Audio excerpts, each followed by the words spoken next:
Good morning mga kapakner, panibagong araw at syempre panibagong vlog. Ngayon nga ay magluluto tayo ng ulam. Almusal at tanghalian na. Magluluto tayo ng pakbet. Ayan. Meron tayong okra, saka sitaw, kamote, ampalaya, saka talong, saka bawang, sibuyas, sili, saka bagoong. Ayan, at syempre hindi mawawala ang asawaang tilapia. Ayan. Prito. Ayan. Bali naka-ready na yung ating mga gagamitin. Pagkatapos natin magprito ng tilapia, tayo ay magluluto na ng pinakbet. Ayan, at magigisa na nga tayo ng pakbet. Ay, nagisa na tayo ng bawang, sibuyas. Tapos, tagay tayo ng bagong.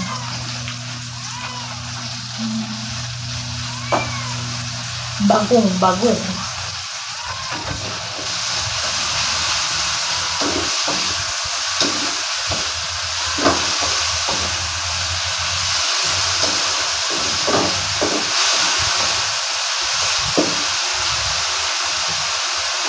Tapos maglalagay tayo ng maghihimay tayong pang tilapia, pang sahog.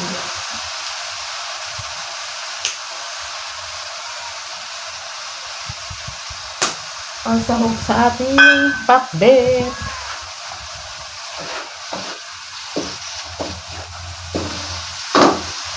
Lagay na natin yung ating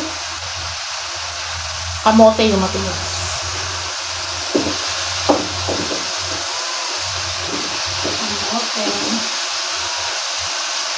Wala tayong kalabasa, gawa ng mahal ang kalabasa rin.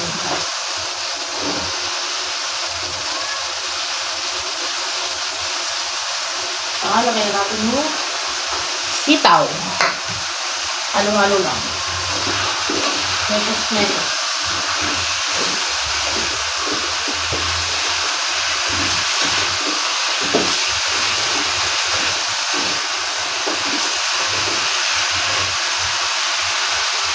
Takpan natin, sasayaan natin na lumambot. Yan, no? Tayin lang natin lumambot yan, mga kapakner. Tapos, nalagay na natin yung yung tawag ito? Nalagay na natin yung ampalaya, okra, saka yung talong. Ayan mga kapakner, at bali nag-spray na nga din sila ng kalamansi. Andito na si Katrops, tapos si parang Carlo umuwi lang saglit. Ayan si kapakner rin nag-ano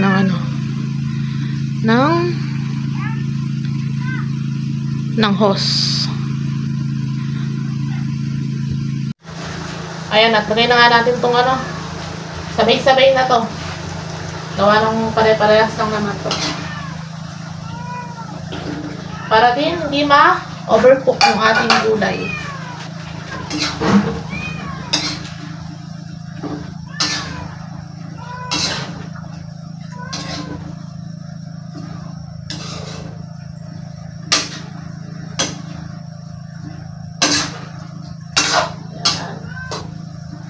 Tapos, takpan na lang natin. Hintayin natin na lumambot. Tapos, lalagay na natin yung ating tilapiyang tinarito. Ayan mga kapakner, at nag-i-spray na nga si Katrops. Ayan, bali isang handle lang gumagana, gawa ng wala pang kasi parang Carlo. Ngayon, pupuntahan niya, tatanong niya kung bubuksan yung isang handle, tapos siya ang mag-ha-handle para dalawa yung gumagana. Habang wala si parang Carlo, gawa ng matagal-tagal din na niyan, sprayin. Talagang pinapakapulido yung pag-i-spray. Ayan. Kahapon pala yung mga damo na nakapaligid na yan, in-spray na din hanggang dun sa mga taron. Sa mga taron na yon, tapos dito sa kabila, mga na-spray na lahat ni parang Carlo. Inikutan niya kahapon. Ayan, balik tayo sa niluluto natin. Bali, inibabaw na natin yung ating tilapia. Ba't pa na may mental block ako? Nagana maglo-loading. Nga na. Yan, bali. Yan, ganyan lang ang masarap na gulay, mga kapakner. Hindi na kailangan ng masyadong maraming cheche-boreche. Tikman na natin kung ayos lang ng alat ng gawa sa bagong o magdadagdag tayo.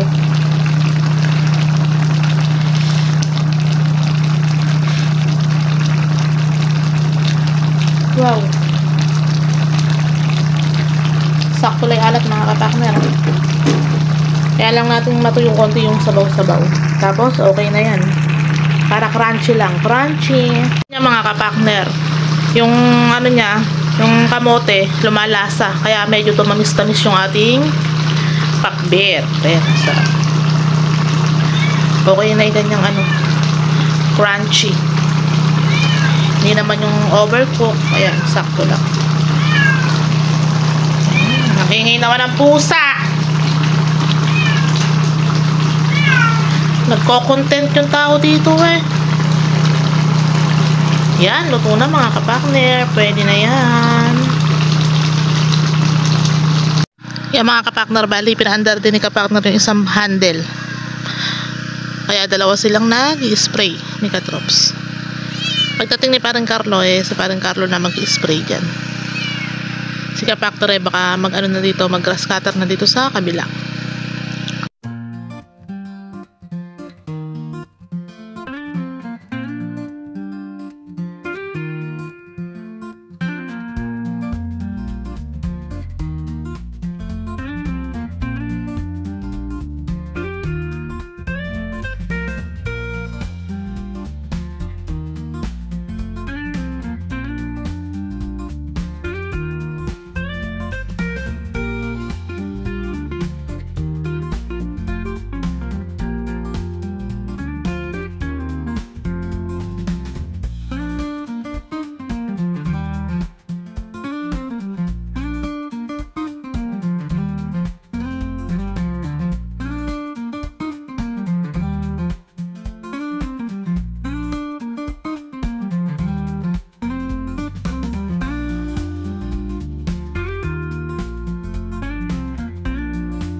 Yan, mga kapakner, at malapit na nga dito sa ubo si kapakner.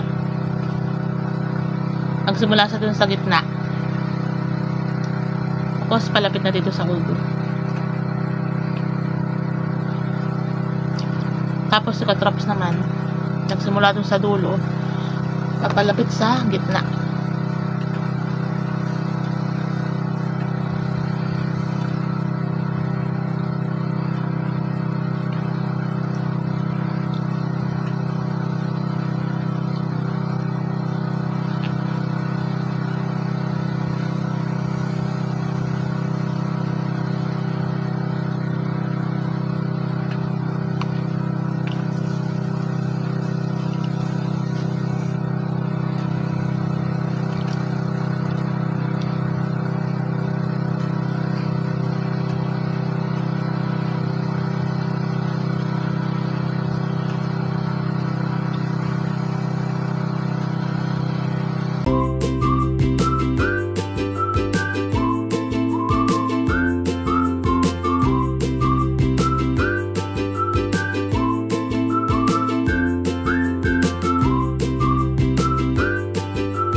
So yung mga kapakner, at tapos nang mag-spray ng kalamansi, back to grass cutter naman si kapakner.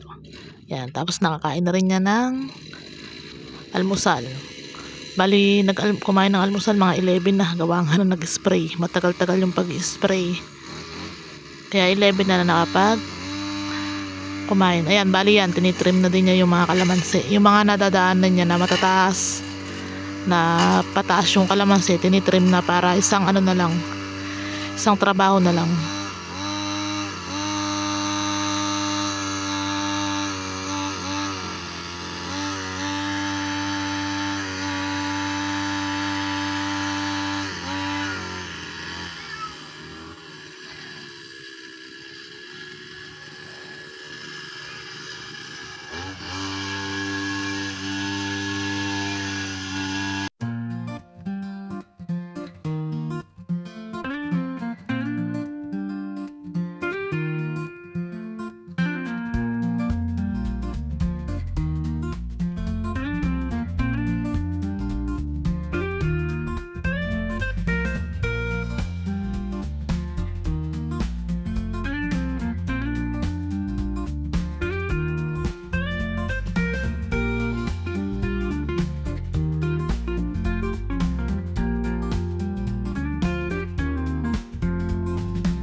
Yung mga kapakner, at yan nga, nagra-grass cutter ulit tayo dito sa baba, taas yung tawag nila dito, ako nung baba. Siyempre ako naman, mababa yan, ito mataas eh. Kasi ito tabindahan, dapat ito baba, ito pala taas, kasi ito mataas, yun ang mababa. Kaya baba ako ng baba. Bali yan nga, nagra-grass cutter tayo dito, inuunti-unti natin, kailangan lang tiyagain talaga, gawa ng matamsi. Di man natin makakuha sa mabilisang trabaho, sa tiyaga makukuha ko to paunti-unti. Hinto-hinto tayo pagka sumabit yung grass cutter, hihintuin pagka pumalupot yung tamsi, tanggal. Pagka tanggal naman, bera na naman, maya-maya yan, mga ilang minuto lang sasabit ulit. Pero makukuha natin sa tiyaga yan. Baka man tiyaga yan. Tiyagain ko yan. Kahit na matamsi, kailangan grass cutter grass cutter lahat Tapos pagka nabungkal, tsaka na lang uli spray ng ano siguro. Kaya tumutubo na yung ganun. Para medyo maganda yung pagka ano. Pag in-spray mo, matagal din bago maararo. Unti-untiin natin. Nayari na rin kami mag-spray dito ni Katrops kanina. Ngayong umaga. Tagal din. Halos inabot tayo ng ilang oras sa pag-spray, kaya tanghali na rin tayo nakapagsimula dito. Yung si paring Carlo tatanggal ang alambre. Basta itong linggo na to, tingnan natin kung mapepersa naming mayari itong balag dito, kasi hindi naman ganun ka dagli-dagli na mayayari namin to, dahil nga marami kaming trabaho, pitas ng sitaw, spray dito sa kalamansi. Pag ganun-ganun ba, para bang makarena pag ganun-ganun pa tayo sa trabaho. Pero kung talagang focus lang dito, basic, kayang-kaya. Kaya lang marami tayong marami tayong nililipatan. Yung upo doon, tinamuha na rin paring Carlo yung pagka grass cutter na lang yung gilid nun. Nakapuno-puno na Noona lang talaga namin tong balag na to, para ma-set na rin yung gagawin namin balag dun sa may dulo-dulo. Pinakyaw na. Daming work para maraming pera. Kailangan natin maraming tanim para marami tayong pera. At nag-grass cutter pa nga yung isa. Tapos si paring Carlo, ayun, tatanggal ng mga alambre. Yan, maluwang-luwang na yung nagagrass cutter ng isa.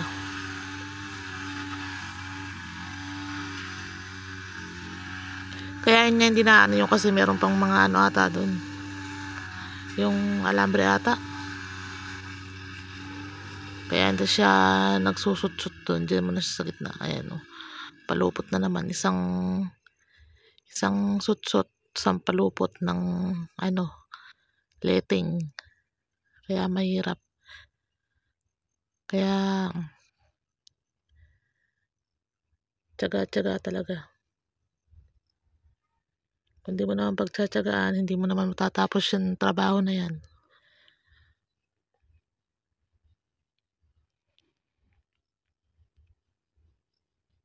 Mga partner, at meron nga tayong kasalanan. Yan, bumigay yung ano, grass cutter. Hindi naman natin kagustuhan na bumigay yan. Yan, biyak siya oh. Baklas yung mga tornilyo niya. Siguro pagka ano dito. Kaya pagkatanggal ng isang tornilyo dito, nagdire-diretso. Wala tayong magagawa, bumigay. Meron pa naman kami pampalit na ganito, hindi ko lang alam kung kasukat. Hindi ko lang sure. Kasi ka-drops yung nakakalam niya kung kasukat. Paano gagawin? Nangyari na. Kaya di natin sinasadya. Mahirap talagang grass cutter rin kasi una makapal, tapos puro tamsi. Kasama sa ano yan? Kasama sa ano yan, hindi natin sinasadya yan. Pero malakas akong sumibak ng grass cutter. Hindi naman tayo dire-diretso pag nag-grass cutter natin pa ano pa nga eh. Dahil pag may sumabit na tamsi, may hinto tayo. Tatanggal tayo ng tamsi. Ngayon lang nangyari. Palit tayo ng grass cutter. Kailangan kasi mga kapakner, mga grass cutter talaga. Tinatalbusan lang natin halos. Ano lang, bagyalong may natitirang ganyan sa lupa oh, na damo. Para nga hindi sumabit sa tamsi. Bigado kasi ng grass cutter rin. Mahirapan daw yung mag-aararo. Kaya na-grass cutter namin. Try ulit tayo.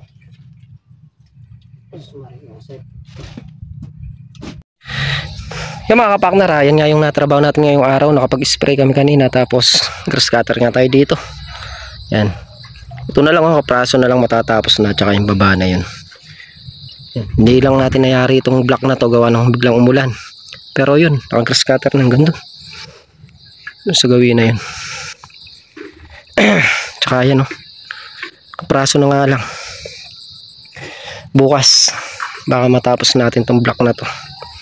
Tapos yun nga kasi nasira pa yung grass cutter natin. Pero buti na lang may extra tayong grass cutter dito yung kay Katrops, yun yung nagamit natin. Sa di inaasahan, nasirang bigla.